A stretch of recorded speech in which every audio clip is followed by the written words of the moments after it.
자, 동아시아사 77강입니다. 오늘은 183페이지와 184페이지를 바탕으로 이제 동아시아의 경제 성장, 일본과 우리 대한민국, 그리고 타이완, 중화민국의 경제 성장의 흐름을 만나보겠습니다. 먼저 일본부터 할게요. 오늘 내용은 그렇게 많은 편은 아닙니다.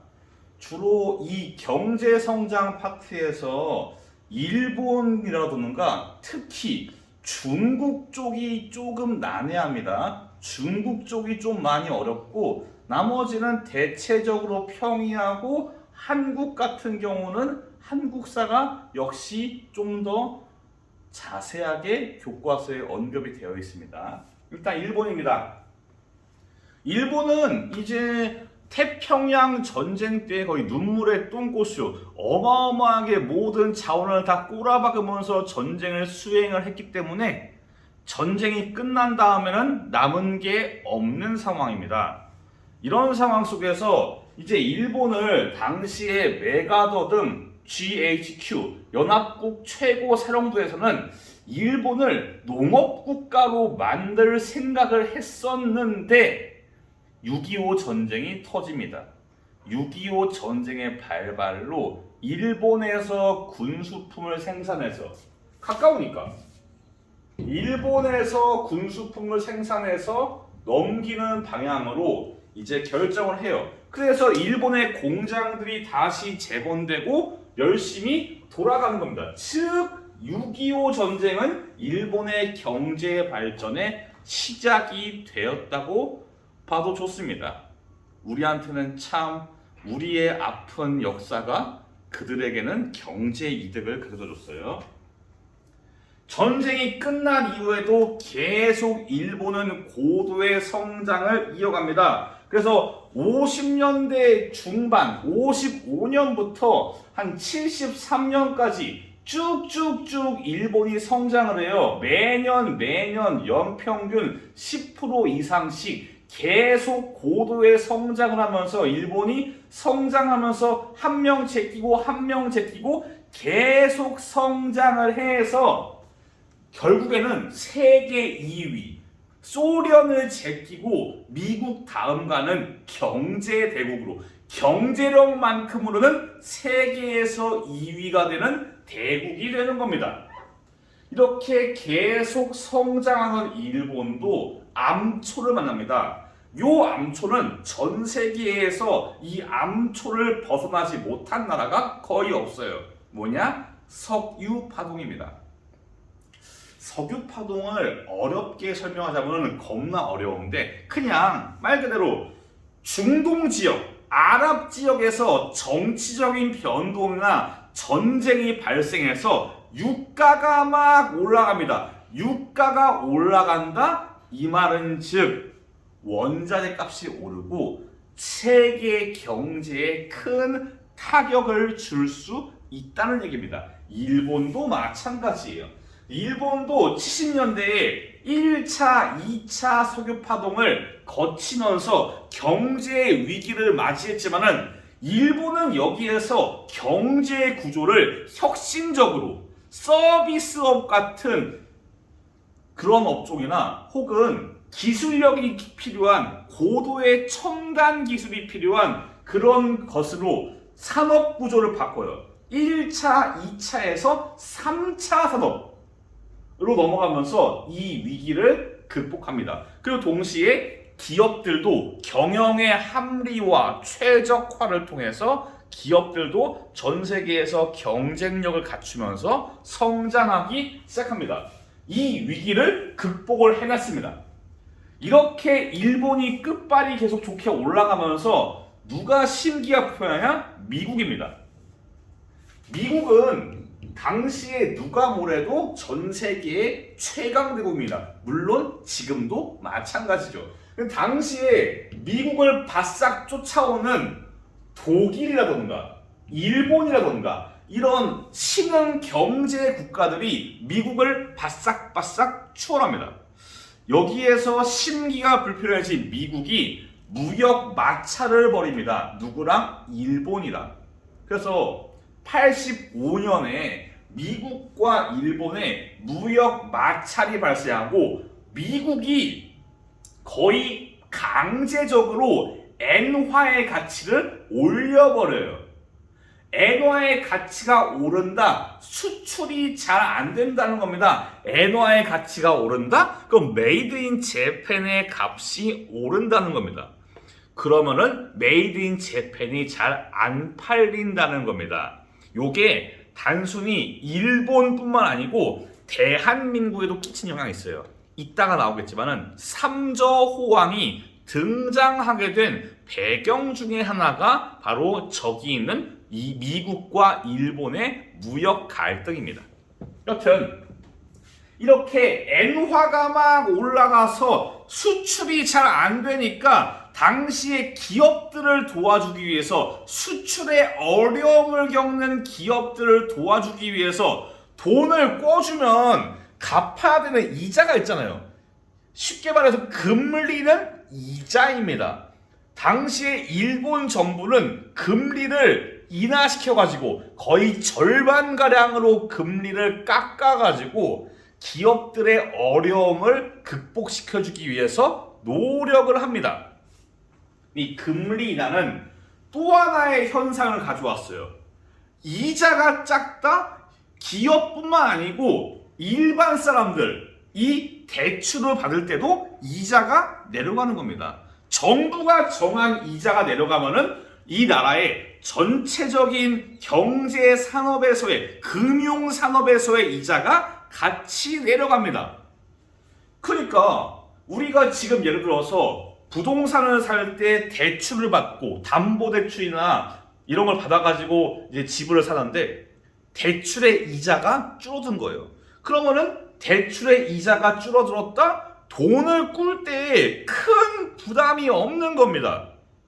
그래서 금리의 인하는 뭘 가져왔냐? 이자가 작으니까 일반인들이 대출을 받고서 주식에 투자하고 부동산에 투자하고 그러면서 부동산 광풍, 주식 광풍 어디서 많이 듣던 이야기인데 우리나라랑 좀 비슷한 상황인가? 라고 생각이 들죠. 주식 광풍, 부동산 광풍 이 당시 똑같아요.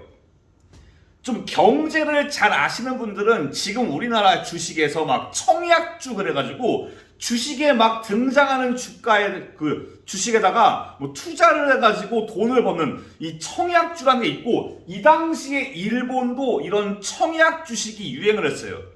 부동산 이때 일본 땅값 장난 아닙니다. 도쿄에 도쿄타워가 있는 미나토군가 거기 구에 도심지 지금은 따지면 명동이에요. 우리나라 따지면 명동이에요. 여기에 평당 가격이 1,900만 원인가? 그래요. 확실하게 하는 거는 이 당시에 미나토구 도쿄의 평당 가격이 지금 현재 돈으로 2억이 넘어요. 우리나라 돈으로 2억 원이 넘어요. 한 평에. 예를 들어서 도쿄 한복판 도심지에서 원룸에 당시에 10평방미터의 원룸에 산다. 그러면은 20억을 내야 되는 그런 상황이에요. 말도 안 되는 값으로 부동산이 막 뜁니다. 내수 시장이 완전히 활성화가 됩니다. 이게 정상적인 상황이 아닙니다. 이게 상당히 당시에 전 세계 50위 기업 중에 일본 기업이 33개예요. 전 세계 50개의 기업이 가장 끝발이 좋은데 그 중에 절반 이상이 일본 기업인데 거의 다 금융회사예요. 당시에 낮은 금리로 대출을 막 해주면서 이제 막 성장을 하는 그런 금융회사들. 이러니까 이게 정상은 아니거든요. 지금 이 부동산 꼬라지, 주식 꼬라지 이런 상황이 정상은 아니에요. 나중에 이 시기를 평가하기를 경제에 거품이 꼈다. 그래서 거품 경제라고 합니다. 지금도 곧잘 쓰이는 말이에요. 예를 들면 우리나라에서 지금 주식 광풍, 부동산 광풍, 이게 버블이냐, 거품이냐 아니냐라는 논쟁들이 있어요. 이거는 거품이었어요. 문제는 당시에 있는 사람들이 이게 거품인지 몰랐다는 거죠. 거품이 어느 순간 확 꺼지면서 일본 경제가 그야말로 침체의 나락으로 들어갑니다. 90년대에 거품이 확 꺼지면서 잃어버린 10년 이러면서 이 일본이 장기 불황에 빠져요. 회복을 하나 했는데 08년도에 미국에서 금융위기가 전 세계를 덮치면서 다시 침체. 회복하나 했는데 도호쿠 지역에서 대지진이 발생해서 다시 한번 지출 증가. 그래서 최근에 몇 년 전에 아베 당시 총리가 아베노믹스 그러면서 이렇게 돈을 푼 게 그런 겁니다. 일본이 계속 장기 불황에 빠져 있었기 때문이에요. 일본의 경제사에서 키포인트는 무엇이냐? 경제 성장을 했다. 이런 게 키포인트가 아니에요. 바로 여기 있습니다. 미국과의 무역 마찰로 엔화가 폭등하고 금리가 깎여가지고 이제 일본 내에서 거품 경제가 탄생을 했다. 요게 킬링 파트 중 하나입니다. 요게 중요한 파트예요. 제가 볼 때는. 네. 그래서 경제사에서 이런 거, 일본 경제에서 거품 경제와 관련된 부분을 잘 알아두세요. 당장 183페이지에 굵은 글씨가 거품 경제밖에 없잖아요. 나머지는 대충 읽어도 이해를 할 수 있습니다. 아, 일본이 6.25 이후에 경제 발전은 이렇구나. 근데 여기는 조금 더 이해를 하셔야 되는 부분입니다. 왜 거품이 등장을 했는가는 쉽게 이해하기 어렵기 때문이에요. 거품 경제 잘 알아두세요. 다음 184페이지의 대한민국입니다. 조금 자세히 할까봐요. 왜 그러냐? 여러분들 한국사 어차피 시험 범위에 대한민국의 경제가 포함이 되어 있기 때문에 그냥 좀 자세히 한번 해볼게요. 일단 우리가 전쟁으로 인해서 6.25로 완전히 개박살이 납니다. 이 북한 김일성 돼지 때문에 우리가 완전히 박살이 났고 미국이 우리를 도와주는 겁니다. 미국이 원조 물자를 대한민국에 이승만 정부 시기에 50년대에 공급을 합니다. 근데 미국이 뭘 주냐? 자기들이 생산하고 남은 농산물, 즉 잉여 농산물을 줍니다. 당시에 미국의 잉여 농산물이 뭐가 있냐? 예를 들면 설탕, 예를 들면은 밀, 예를 들면 면화, 이런 잉여 농산물들을 우리한테 토스를 해주면은 우리가 이거를 무상으로 받아가지고 이거를 가공해서 쓰는 겁니다. 그래서 이 잉여 농산물을 가공을 하는 소비재 산업이 성장을 하는데 요거를 한국사 교과서에서는 뭐라고 칭하냐? 삼백산업, 세 가지의 하얀 것. 자, 설탕 하얘요. 선생님, 흑설탕은요? 설탕 원래 하얘요. 그래서 제당. 밀가루 하얗잖아. 밀, 제분. 여러분, 면티는 원래 하얗습니다. 면화, 목화 원래 하얘요. 면방지. 요 세 가지의 하얀 산업, 삼백산업이 50년대에 성장을 하는 겁니다. 요거 한국사에서 되게 많이 중요합니다.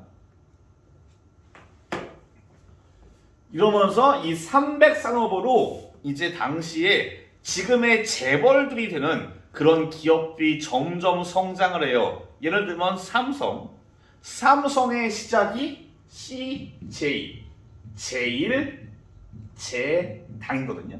제당. 이 당시에 설탕 같은 원조 물자 받아가지고 제당, 제분 이런 것들이 성장을 해서 지금의 삼성을 만든 겁니다. 자, 근데 미국이 무상을 유상으로 바꿔요. 공짜가 아니라 나중에 돈을 갚으라 그래요. 저 물자를 갚으라고, 꿔준 거 갚아, 이런 식으로. 그러자 이승만 정부가 경제 위기에 빠지면서 민심이 이승만의 등을 돌리는 겁니다. 이승만은 4.19로 하와이로 가시고 장면은 박정희가 군사 쿠데타로 제끼면서 박정희 정부가 들어섭니다. 박정희는 경제 개발이 필요하다는 것을 알고 있습니다. 그래서 박정희는 1, 2, 3, 4 경제 개발 5개년 계획을 임기 내내 계속 진행을 해요. 자기가 총 맞고 죽을 때까지는 계속 진행을 합니다.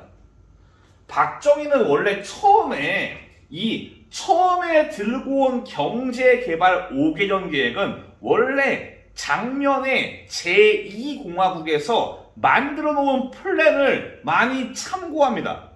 처음에 박정희는 내수시장 활성화를 통한 자립경제를 하려고 했는데 문제는 우리가 내수시장이 6.25 이후에 작살났잖아요.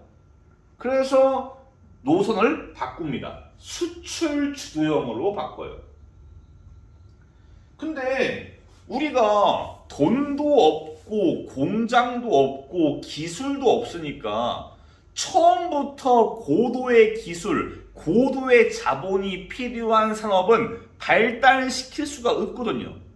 그러면 처음에는 기술이 많이 필요하지 않고 돈이 상대적으로 덜 필요한 경공업을 초기에 발전시켜요. 뭐 가발, 옷, 신발 같은 식품, 경공업을 발달시킵니다. 이러면서 야금야금 돈을 모아가면서 사회 간접 자본을 확충합니다. 대표적으로 경부 고속도로 같은 포항 제철 뭐 그런 것들. 이 당시에 돈이 없으니까 돈을 마련하기 위해서 뭘 하냐?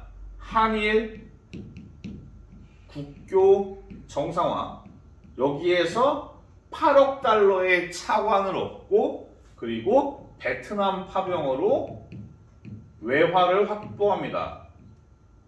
이걸 통해서 외화를 획득을 해서 이걸 가지고 경제 발전을 하는 겁니다. 3, 4차 때는 이제 쌓인 기술력과 자본을 바탕으로 좀 더 고도의 기술과 고도의 자본이 필요한 제철, 제강, 조선 같은 화학 등등의 중화학공업을 양성합니다. 근데 이 4차쯤에 석유파동, 아까 일본을 덮쳤던 석유파동이 우리도 똑같이 덮쳐요. 그래서 박정희 정부 말기에는 경제 위기가 찾아오고 마찬가지로 국민들이 경제 위기에 박정희 정부에 대한 반감이 커지게 되는 겁니다. 좀 자세히 하고 있어요. 지금 거의 한국사 교과서에 준할 정도로 나름대로는 자세히 하고 있습니다. 그리고 박정희는 007빵 죽고 그 다음 이번에 죽은 사람이네? 전두환 정부 시기 최근에 훅 간 전 세발 낙지의 문어 대가리 전두환 정부 시기에 삼저 호황을 겪습니다. 단군 이래의 최대 호황기인 삼저 호황을 겪거든요. 근데 이게 왜 발생했냐? 앞서 나왔던 미국과 일본의 무역 마찰이 우리의 삼저 호황의 원인입니다.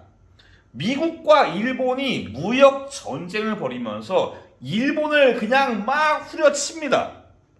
그러면서 상대적으로 신흥 국가들이 일본을 제껴가면서 다시 이제 수출해서 일본의 틈새를 파고들면서 전 세계에서 수출 영향력을 확대를 해 나가는 겁니다. 대표적으로 타이완, 홍콩, 싱가포르, 그리고 우리 대한민국.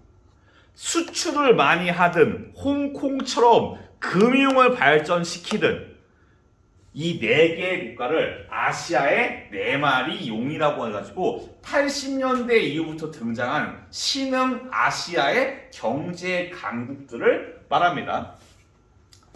삼저호황은 도대체 뭐냐? 3가지가 낮은 겁니다. 3가지가 낮아서 우리의 경제에 긍정적인 영향을 끼친 겁니다. 먼저 유가가 낮아요.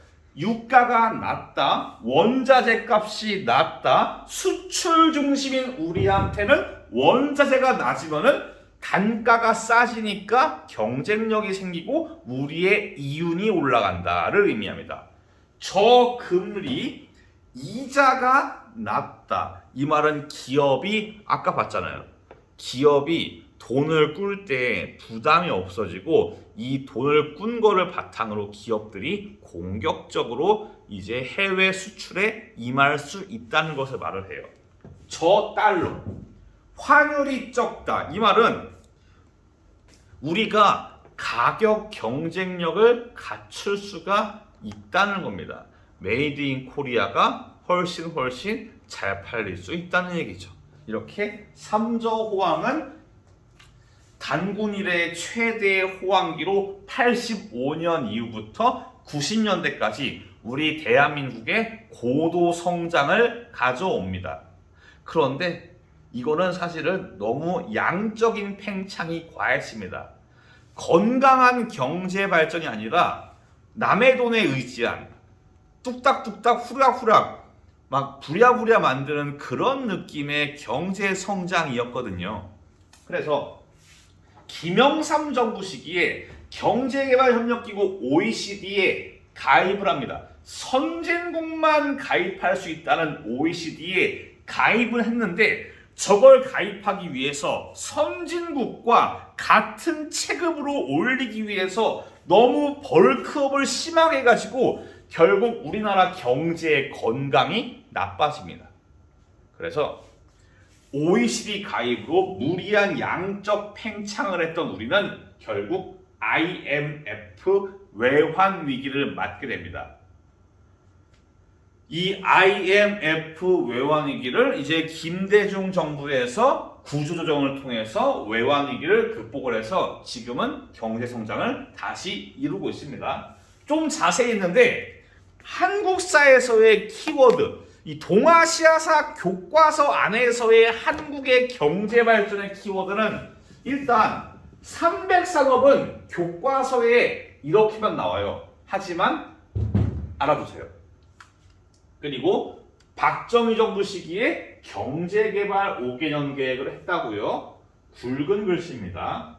그리고 80년대에 삼저호황으로 고도의 성장을 이루었고 외환기구 등장했다고요. 300산업, 경제개발 5개년 계획, 삼저호황, IMF 외환위기. 실제로 한국사를 공부하실 때도 중요한 4가지의 키포인트입니다. 각 정부별로 키포인트니까 잘 알아주시길 바랍니다. 마지막, 타이완. 타이완은 정말 별게 없습니다.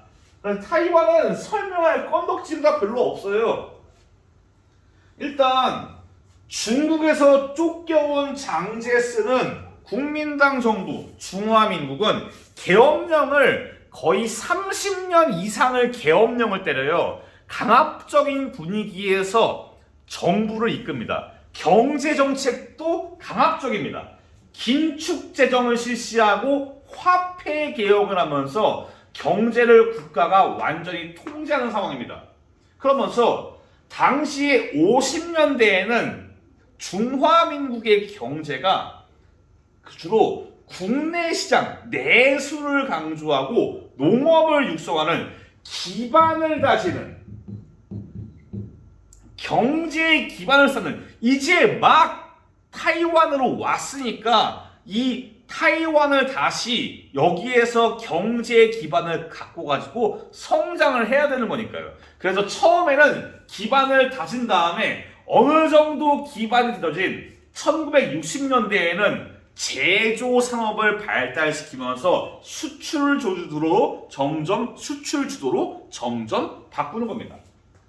60년대부터는 고도의 경제 성장을 달성해요. 실제로 184페이지를 보시면은 이 타이완의 경제 성장률 71년도에 13%입니다. 13%의 경제 성장. 보시면은 타이완이 경제 성장을 막 먼저 이뤄요. 우리 대한민국보다 타이완이 먼저 고도의 경제 발전을 이룹니다. 그리고 이후로는 전자장비, 뭐 컴퓨터 부품이라던가 그런 것들, 지금도 반도체를 사실 우리가 원탑이잖아요. 근데 대만도 우리랑 삐까삐까합니다. 뭐 반도체, 컴퓨터의 메인보드, 기타 부품, 전자제품의 부품들은 타이완께 제법 많고 제법 퀄리티도 괜찮습니다. 나름대로는. 그래서 전자제품들의 수출을 주력하는 방향으로, 아무래도 타이완이 그렇게 중화민국이 땅덩어리가 큰 게 아니니까 뭐 한계가 있어요. 나름대로. 그러다 보니까 주로 이런 고도의 기술이 필요한 전략적인 이런 물건들을 많이 생산을 하는 겁니다. 그래서 뭐 정말 별거 없습니다. 그냥 흐름으로 처음에는 기반을 다지고 성장을 이뤄가지고 전자제품을 많이 수출을 했구나로 알아두시면 될 것 같습니다. 타이완은 정치사를 할 때만 조금 더 언급을 하겠습니다. 뭐 경제는 별거 없어요. 당장 교과서에도 4줄이에요, 4줄. 자, 오늘 수업은 여기에서 마무리하겠습니다. 다음 시간이 좀 더 어려워요. 오늘은 어려운 게 일본이었어야 돼요. 왜냐면 한국의 경제, 우리 대한민국의 경제는 어차피 또 배우거든요. 어디에서? 한국사에서. 내일이 된다. 그 다음 시간은 이 185페이지, 6페이지, 7페이지인데 주로 어려운 게 베트남과 중국이에요. 중국은 애초에 양이 많고 베트남은 생소하기 때문에 베트남과 중국을 어려워할 수 있으니까 다음 시간에 경제 성장 2부 파트를 할 때 좀 더 신경 써서 수업을 들으시기 바랍니다. 고생 많았습니다. 다음 시간에 뵐게요. 감사합니다.